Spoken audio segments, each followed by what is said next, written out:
Hi, everyone. Today we're at one of my favorite spots, but as you can see, it's quite crowded today. When a restaurant is this busy, mistakes can happen.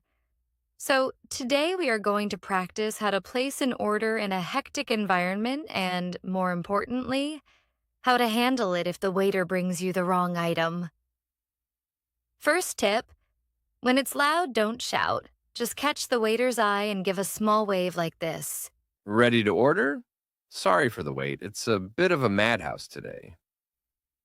No problem at all. Could I please have the grilled chicken pesto sandwich on sourdough and a large iced Americano with no sugar? Chicken pesto on sourdough and a large iced Americano. Got it. Anything else? That's all for now. Thank you. Notice how I used, could I please have? It's polite but direct.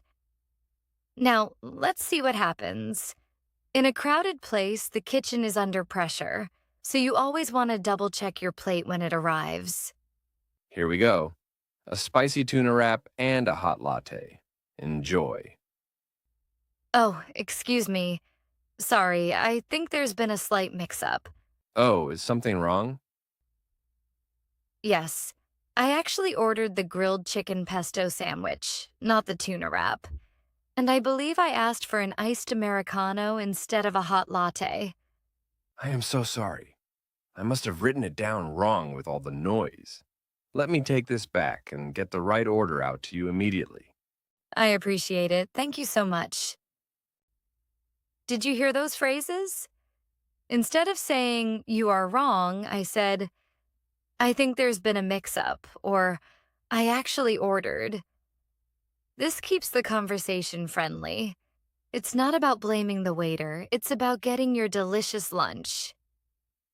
Now, let's look at the new words we learned through this story. Even in a simple cafe visit, there are some great intermediate phrases you can use. First, I mentioned that the restaurant was quite crowded, or a bit hectic. At the B2 level, instead of just saying busy, try using hectic. It means it's so busy that it feels a little bit crazy or disorganized. Next, how did I get the waiter's attention? I didn't shout. I said you should catch the waiter's eye. This means making eye contact so they know you are ready. You can combine this with a small wave. When I placed my order, I didn't just say, I want. I used, could I please have, or I'll take the. This is much more natural and polite in a restaurant setting. This is the most important part. When the waiter brought the wrong food, I said, I think there's been a slight mix-up. Using the word mix-up is a very soft, polite way to say there was a mistake. It sounds much less aggressive than saying, you brought me the wrong thing. Finally, I used the word actually to clarify. I said, I actually ordered the sandwich.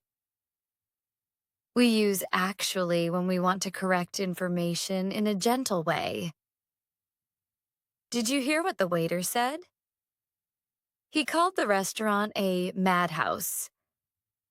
In English, we use this slang to describe a place that is extremely busy, noisy, and chaotic. If you walk into a store during a big sale and everyone is running around, you can say, it's a total madhouse in here. Finally, when the waiter offered to fix the mistake, I didn't just say, thank you. I said, I appreciate it. This is a much more sophisticated way to express gratitude. 1. Using hectic and madhouse. Imagine you're at a shopping mall during a big sale.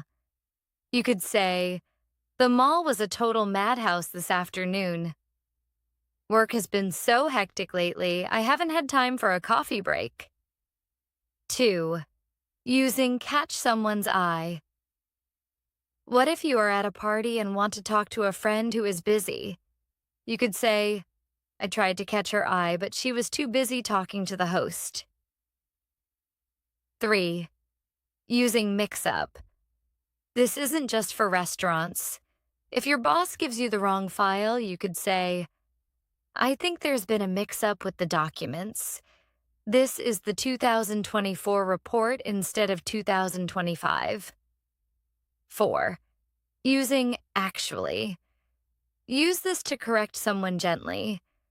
If a friend thinks you're from Delhi, you could say, I actually grew up in Punjab, but I moved to the city recently.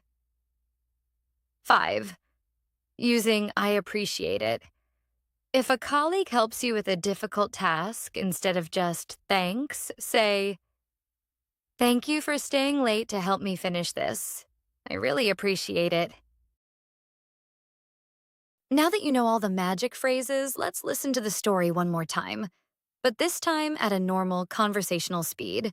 See if you can catch those new words in action. Hi, everyone. Today we're at one of my favorite spots, but as you can see, it's quite crowded today. When a restaurant is this busy, mistakes can happen. So today we are going to practice how to place an order in a hectic environment and, more importantly, how to handle it if the waiter brings you the wrong item. First tip, when it's loud, don't shout. Just catch the waiter's eye and give a small wave like this. Ready to order? Sorry for the wait. It's a bit of a madhouse today. No problem at all. Could I please have the grilled chicken pesto sandwich on sourdough and a large iced Americano with no sugar? Chicken pesto on sourdough and a large iced Americano. Got it. Anything else? That's all for now. Thank you. Notice how I used, could I please have? It's polite but direct. Now, let's see what happens. In a crowded place, the kitchen is under pressure, so you always want to double-check your plate when it arrives. Here we go. A spicy tuna wrap and a hot latte. Enjoy. Oh, excuse me. Sorry, I think there's been a slight mix-up. Oh, is something wrong? Yes, I actually ordered the grilled chicken pesto sandwich, not the tuna wrap. And I believe I asked for an iced Americano instead of a hot latte. I am so sorry. I must have written it down wrong with all the noise. Let me take this back and get the right order out to you immediately. I appreciate it. Thank you so much. Did you hear those phrases? Instead of saying, you are wrong, I said, I think there's been a mix-up, or I actually ordered. This keeps the conversation friendly. It's not about blaming the waiter, it's about getting your delicious lunch. Now, let's look at the new words we learned through this story. Even in a simple cafe visit, there are some great intermediate phrases you can use. First, I mentioned that the restaurant was quite crowded, or a bit hectic.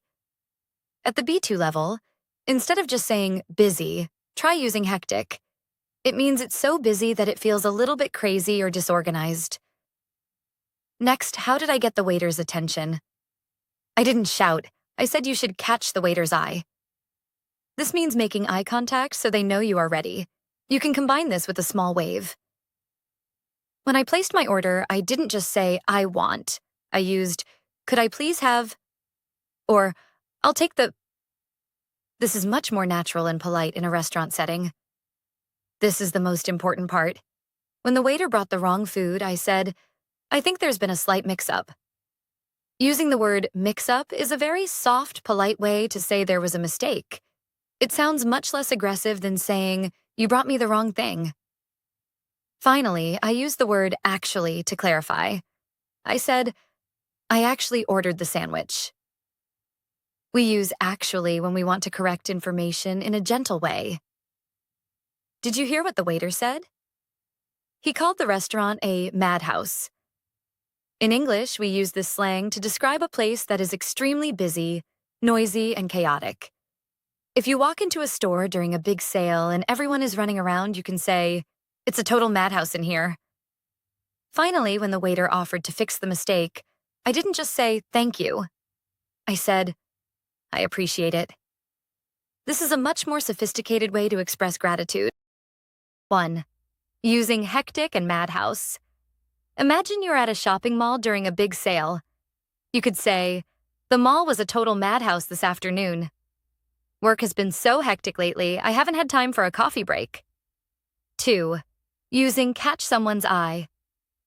What if you are at a party and want to talk to a friend who is busy? You could say, I tried to catch her eye, but she was too busy talking to the host. 3. Using mix-up. This isn't just for restaurants. If your boss gives you the wrong file, you could say, I think there's been a mix-up with the documents. This is the 2024 report instead of 2025. 4. Using actually. Use this to correct someone gently. If a friend thinks you're from Delhi, you could say, I actually grew up in Punjab, but I moved to the city recently. 5. Using I appreciate it. If a colleague helps you with a difficult task, instead of just thanks, say, thank you for staying late to help me finish this. I really appreciate it. Thanks for watching. And remember, speaking English is all about confidence and courtesy. Don't forget to like, subscribe, and share this with your fellow learners. See you in the next one.